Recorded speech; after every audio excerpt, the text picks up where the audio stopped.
so ewo panin nsam kan bia na dua yi wokohia delegates anafem panfo kan bia wamu na omode sansem nyina tudwa no so okay wo ba no say no wasi ba do baba biem ayentera JDM se aduru ne so bosu kena se ade ne de aduru na aduru ne so entu asase kra de plans bebere kra gu na kwa mu so ne de ono na ban a nyame adoma 2025 omba tena so biem a wasi aban de o mate kra bie eye humu aban humu aban so hu obetima ya adwuma ne ye e se ente se ya no mu a ade yi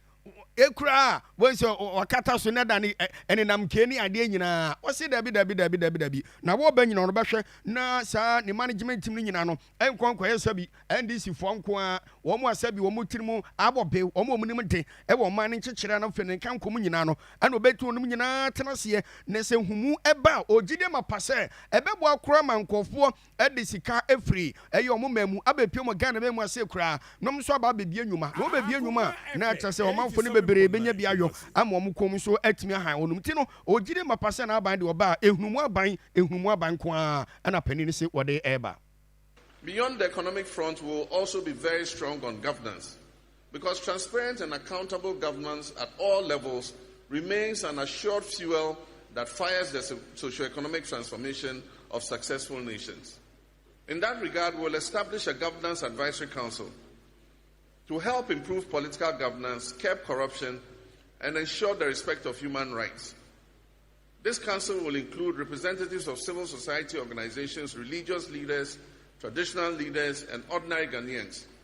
And amongst others, they will be empowered to release a State of Governance in Ghana report every year. This report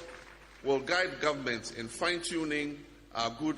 governance record. And as I said already, I'll run the leaders but most efficient government under the Fourth Republic by appointing not more than 60 ministers and deputy ministers. And I said already, I'll work to abolish the payment of ex gratia and cut out waste and ostentation in government. We shall work with Parliament and all stakeholders to complete the constitution review process and strengthen the separation of powers. Government procurement is recognized as a major source of corruption and misappropriation of public funds. We will therefore, among other measures, set up an independent value for money office to scrutinize all government procurements